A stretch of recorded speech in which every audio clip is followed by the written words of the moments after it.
and welcome back to my channel. Today I'm going to be talking about my favorite nonfiction historical books. So on BookTube, it's kind of a big thing in November to do the Nonfiction November, where you read a bunch of nonfiction books for November. However, I have no time being in college and having so many other books to read, but I wanted to do something fun that is nonfiction related for November, so I decided to just count down my favorite nonfiction books. But then I realized that most of the nonfiction books I really love are about history, so they are history books. And I've decided to try something new on my channel, that at the end of each video, at least if it isn't a super long video, I'm going to be doing a book tag that I've been tagged in. This way I can catch up on all the tags that I've been tagged in from other people, and yet I don't just have one video focused on that. So look forward to that at the end of this video. I will have timestamps in the description if you're curious to jump around.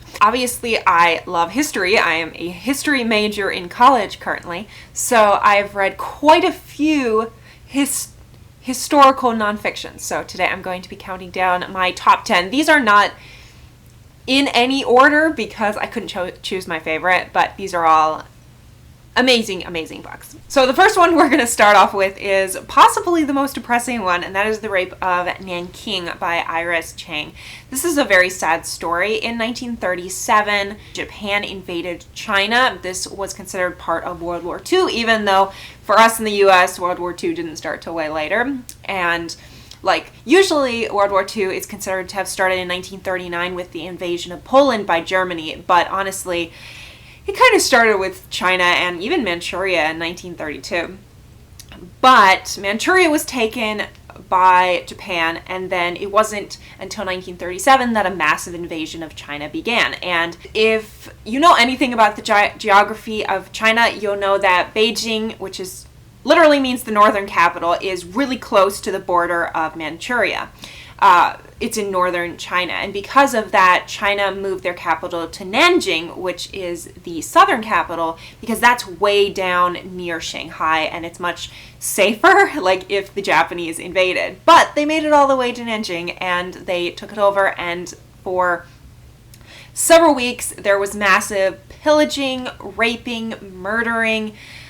It was incredibly horrific. Iris Chang wrote a book about this in the 90s. Unfortunately, she took her own life a few years later, but her book is incredibly amazing. If you want to learn about the invasion of Japan by China, this would be my top recommended book. But it is very unpleasant to read. It gets into some graphic details of what the Japanese did to the Chinese people there, and it's pretty horrific, but it's a beautifully written book. The next one, getting to a happier topic, is I love Shakespeare. I started reading Shakespeare in high school, and I have read about 4 or 5 of his biographies at this point, but my favorite one is the one by Peter Ackroyd. It's just called Shakespeare, the Biography. It is a pretty long book, sitting at about 600 pages, but if you want a comprehensive guide to Shakespeare's life, piecing together some of the pieces that we know about his life, because there is this period in his life known as the missing years or something like that, where we don't really know what he was doing at that point. We know a lot of his schooling in his younger years, and we know about his life after he became a more published playwright, where he was actually performing his plays. But in between that time, we don't quite know what he was doing. So it was interesting to just see his entire life play out, and it is by far the best Shakespeare biography out there. I also enjoy Joseph Pierce's The Quest for Shakespeare. That's another good one if you want to read more about Shakespeare. And in that one, Pierce theorizes that Shakespeare was in fact Catholic, and he had to remain hidden because King Henry VIII, who was right before Elizabeth, he outlawed the practicing of Catholicism, and any Catholic who practiced their faith could be imprisoned. So it was pretty much on the down low if you were Catholic. But that's another great one. But this one happens to be my favorite Shakespeare biography. All right, the next one, we get back to World War II, and very depressing, but we see it from the side of the Japanese, and that is Hiroshima Diary. And it's the journal of a Japanese physician from August 6th to September 30th, 1945, by Michihiko Hachiya. Hachiya. Sure, I'm pronouncing that wrong. But so he was in Hiroshima, or right outside Hiroshima, when the atomic bomb was dropped. And so he ended up surviving. His wife ended up perishing from her wounds, I believe. And he documented all that he saw. At first, as he is recovering in the hospital from his horrible wounds, and then eventually he goes back to being a doctor, because that's what he was before the bomb dropped, and he sees the horrific experiences of what it did to the Japanese people. I'm not going to say, like, do I think the bombs being dropped was a good idea or not, because I see benefits. That understanding a lot about Japan at the time, I see that Japan would not have surrendered. The US would have had to invade all of Japan and probably kill most every woman and child and man and soldier and just everyone in order to actually take Japan. And that's just Japanese lives that were lost. So imagine like all the American lives which would have been lost as well. So looking at that, I can understand more and appreciate now, because when I was a child, I was like, why would you ever throw 2 atomic bombs on a town filled with civilians, not even soldiers? But now I understand history a little bit better, and I realize that at the time, that probably saved us from so many other lives lost. But to read this book, it is pretty horrific to realize just how horrific living through an atomic bomb is, especially if you survive, because if you're like in the epicenter, you're not going to survive. But for those outside, like, they have to endure so many horrific wounds. The next book I have is Red Land, Black Land, Daily Life in Ancient Egypt by Barbara Mertz. I've talked about her before on this channel because she went under the pen name of Elizabeth Peters and wrote a cozy historical mystery series set in Egypt in the 1880s, I believe the series starts in, and I love that series.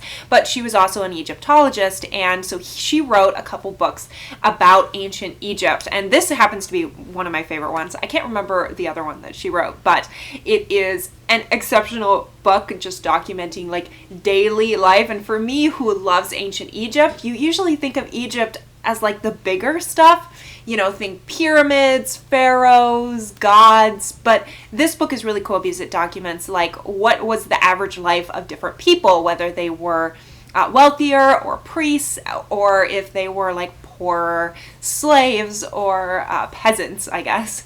Next one is Amazing Grace, William Wilberforce and the Heroic Campaign to End Slavery by Eric Metaxas. Weird name. So this is a biography about William Wilberforce. He was instrumental in eliminating slavery from Britain. This would have been in the late 1700s up to the early 1800s. And it follows his life from when he was a young man and recognizes the evil of slavery and his many years of fighting it. Documents his marriage, his friendships with different people, his conversion. I guess he was already kind of Christian, but he rediscovered his Christianity. And it's a fascinating story because I feel like we hear a lot about America and eliminating slavery here. I was taught about that a lot in US history, but when it came to Britain eliminating slavery, I knew very little about it going into this book. So I really enjoyed it because not only does it document Wilberforce's life himself, but it also documents just in general the ideas of slavery that were going on during that time period. Next one is a book that I just finished recently. In fact, I have it here, and that is Unbroken by Laura Hildebrand. This documents the life of an Olympic runner from the US who went into World War II and was imprisoned in POW camps in Japan until the end of the war, and then had to deal with the trauma after the war. I talked about this book in my wrap-up for last month, and this was actually the book that kind of prompted me to do this video because I absolutely loved it and I think it was great. And if you are interested in World War II, especially from the side of the Pacific War, aka the war with Japan, not the war with Germany, I highly recommend reading this book because it shows a different view that you see a lot. Because usually you think of big logistical, big battles, Pearl Harbor, things like that, but you don't necessarily think of like what it was like to live through that as a soldier and live in POW camps. So really, really great book. Next one is a book that was close to my heart because when I was in high school and I started becoming interested in Korea, and the main reason I was interested in Korea is because it kind of gets forgotten. You hear a lot about Japan and about China and even to some extent Southeast Asia like Vietnam, but you don't really hear about Korea that much unless it's in relation to the Korean War or like the modern day. So this book is Korea, the Impossible Country by Daniel Tudor, and this book documents from the time that Korea was unified, so it was one thing, not North and South Korea, it was just Korea, and how it went from the dynasties to the modern era. So I think the book starts in like the 1800s and then goes up until the modern day, and it just documents how Korea, especially South Korea, was able to build itself out of World War II and the Korean War and to become the political and economic powerhouse it is today. You know, you wouldn't think from such a small country that has been taken over so many times by all the countries around it would be able to build itself up to like the monopoly we see today. I mean, most everybody knows about K-pop and K-dramas and things like that, even in the US. And so yeah, this is a fascinating book. Not as much history, but it does start with history and then go up to the modern day, so it counts as a history nonfiction. Korea to Africa. We are going to visit the Congo with King Leopold's Ghost, a story of greed, terror, and heroism in colonial Africa by Adam Hawkschild. I read this last semester for my African bondage class, and this book, again, it's rather dark, like the Rape of Nanking. It's pretty horrific to learn about. Basically, King Leopold was a Belgian king in the 1800s that took control of the Congo down in Africa and enslaved its population. Rubber was a big commodity that was along the Congo, and so he enslaved all the African people there and had a brutal system, and he was a horrible human being, even in the way he treated his family, like his daughter, horrible. But it is a fascinating read, especially since I feel like there's not much emphasis on African history, especially like African slavery. You hear a lot about American slavery or African slavery in America, but you don't hear a lot about African slavery in Africa, even from back 1,000+ years ago, where you would have African kings that would enslave many people, especially like people they were warring against. It's a really fascinating concept, and this one examines more of like the European influence on slavery in Africa, so it's a really interesting topic. And now back to China. We're just traveling everywhere in this video. The next book is The Empress Dowager Cixi, The Concubine Who Launched Modern China by Zhang Chang. Cixi. Kind of a weird name to pronounce. It's Chinese. What do you expect? It documents her life. She was born in the early 1800s and died in the early 1900s, and she was instrumental in kind of bringing China to the modern age, even if it didn't go quite so well.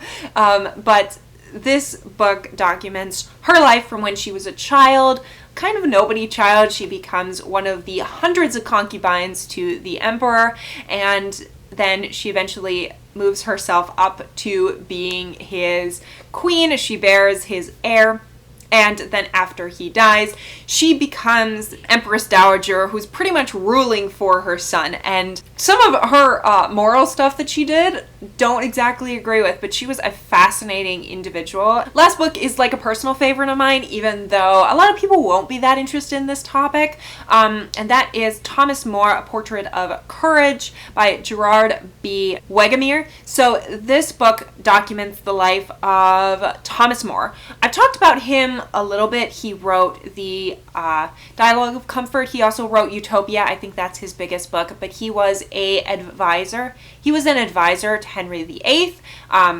But after Henry VIII divorced his first wife and married Anne Boleyn, Thomas More could not agree to it. He didn't publicly disavow his decision, but he couldn't sign the paper saying, yes, I agree that you're able to divorce your wife and like start a new church, and he wasn't able to do that, and so Henry VIII had him executed. So the book follows his life all the way from when he was younger all the way to his death. And what I loved most about this book is actually his relationship with his daughter.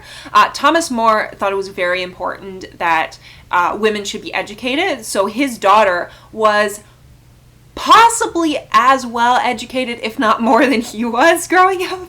Like, she was so sophisticated, and it's just very cool seeing his relationship with her, especially since his first wife died when she was quite young and he remarried to her stepmother. And it was just interesting to see the dynamic of like he was always closer to his daughter than his second wife, even though he loved his second wife. I highly recommend it if you are interested in like the Henry VIII era, Elizabethan era, around that era. There are the 10 historical nonfiction books that I love the most. Now we're going to get to the book tag. The book tag for this week is School Days book tag. I was tagged about 2 months ago by Mishelle, Lexi, and I keep saying, oh yeah, I'll do it, and then I never do it, so I'm going to do it now. But I'm going to do like a flash round and make it really quick, so hopefully it doesn't take that long in this video. A, times of day. First bell, tell us about a book that first got you into reading. For that, I'm going to go with Dinosaurs Before Dark. I'm pretty sure the Magic Treehouse series got a lot of people into reading. I read this when I was very young, and I went from like disliking reading to loving it because of this series. I just loved being able to travel through different time periods, different magical lands. I just loved it. Break time. Which book have you most recently had to take a break from or DNF? I took a break from Mir by Cara Delevingne for a while, which I don't even think she wrote it that much because there's this other author. Oh yeah, Rowan Coleman. So they wrote it together, which not really surprising to me, but yeah, I took a break from it for a while. I was really disliking it. I would talk more about it in my wrap up at the end of the month, but let's see. Lunchtime. Tell us about your favorite book that features food. For that, I picked The Help by Catherine Stockett, and this is about African American maids' lives in the 1960s. I believe it's in the South. And there is a lot of food in this, some more disgusting than others. If you've read this, you know what I'm talking about. But it's an exceptional book, and I just remember with like all the cooking, I just got hungry several times reading this book. Final bell. Which book have you most recently finished reading? And that's Mir by Cara Delevingne. I just finished it last night. I forced myself to go back to it because I was like, I need to finish it. Yeah, so that's the most recent I finished. I regret it. Homework. What was your last nonfiction book that you read and enjoyed? And that is, again, Unbroken. So I already talked about that in this video. Staff room. Tell us about a book that you go to when you need to take a breath.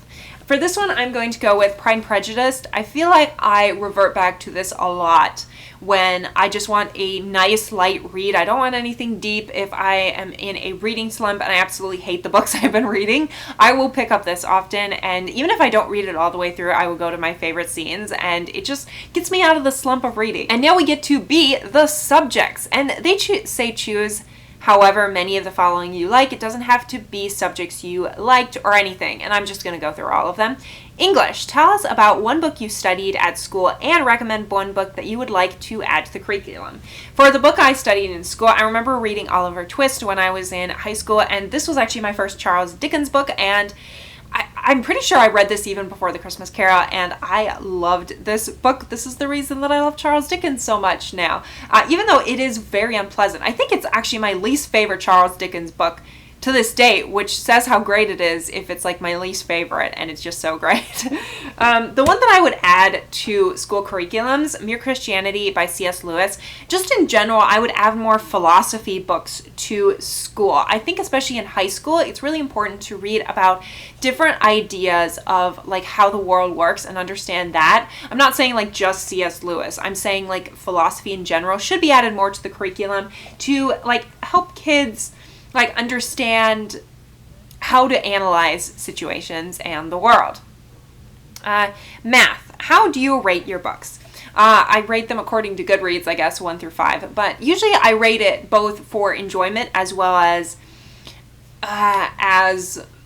unbiased as possible, saying if it's a good book. So I may give a book a higher rating, even if I hated it, because I think it's well written. Or I may give a book a slightly lower rating because, yeah, I loved it, but it's not the best written book. Usually in my reviews, I'll say, yeah, it's not the best written book, but I loved it, so that raised my rating of it. So that's usually how I try to balance my like reviews of books. Science. Which book couple do you think has the best chemistry? For that, I'm going to go with, I could go with Pride and Prejudice, but I'm going to go with North and South by Elizabeth Gaskell. This is about the industrial North during the Victorian era in Great Britain, and it is a fascinating and beautiful read. And Margaret Hale and Mr. Thornton, I just love how their relationship grows, and they have such amazing chemistry. I love them so much. All right.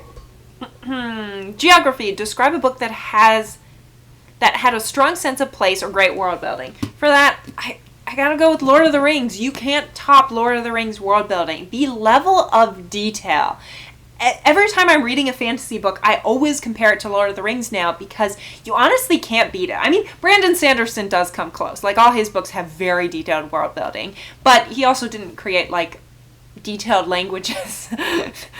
So yeah, Lord of the Rings can't be beat when it comes to world building. History. Which 3 historical fiction novels have you most enjoyed? And if you don't read historical fiction, what areas of history would you like to learn more about? I just picked out 3 historical books. Jane Eyre, Tale of Two Cities, and The Christmas Carol. I just picked out like random books off my shelf. I'm not sure if this would count as historical fiction because they're all classics, but you know what? My favorite historical fictions are all classics. So, yeah, and 2 of those are Charles Dickens. Clearly, I like Charles Dickens, or I just pulled those off my shelf first. Probably that's the case. Religious studies. Which book is the one that you always come back to? Since it's a religious studies, I think it's fitting to pick the Bible. This is a very old copy, and it even has like gold trimming edges. My father used to read from this, and after he passed away, I kind of absconded with it. P, show us the biggest book on your TBR. It's going to be War and Peace, and you know what? I am almost done with that. Next week, I will be finishing it in my Russia and Napoleon class, and I'm very excited to be done with it, but I'm pretty sure this is the longest book on my TBR. It is over 1,200 pages. Maybe I have a longer one, but I couldn't find it on my bookshelf. It may be on my TBR, and I just don't know about it. So I do have several books that are like, have various volumes, so those would probably be longer than this, but that's the longest one I could think of. Music. Which reading format do you think has the best rhythm for reading? Don't know where rhythm is, but the ones that I definitely go through the quickest is audiobooks, simply because I can put them on while I'm doing something else. I can do them while I'm driving. I can do them while I am doing art or like sewing or knitting. So I feel like that gets me more in the rhythm for reading. But I would say my like habits of reading are pretty broken up between like ebook, physical book, and audiobook. Like, it's probably thirds right now currently. Drama. Which book do you think has the best ending? I don't know. For that, I'm gonna have to go with maybe Pride and Prejudice.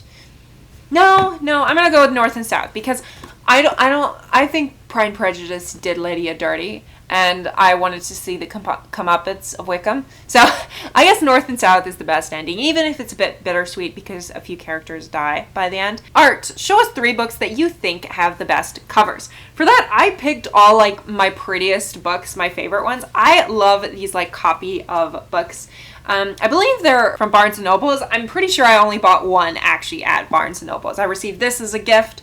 I bought this at like an independent bookstore. But just like, look at the pretty shiny covers. And then this one I'm pretty sure is from the same series, and this is my copy of Arabian Nights. I love that art. Like, look at that. You can't beat it. It even has like gold trimmed edges. Okay. My prettiest books are all like my hardcover books. All right, last one, Modern Foreign Languages. Recommend a translated book that you enjoyed. Gotta go with The Art of War. It's also one of my prettiest books, for the record. But yeah, this was actually my first Chinese translated novel that I actually read, and it got me into reading Chinese classics. So I gotta say this one's pretty good and pretty hilarious. There is the tag, as well as my favorite nonfiction books. I'm not going to tag anybody. Maybe I'll like tag people maybe once a month, but not for every tag if I'm doing it every single week, because I don't want to overwhelm people. I guess I could do like 2 people each time. But have you read any of these books?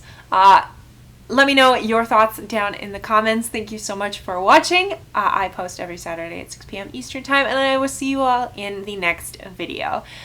Bye!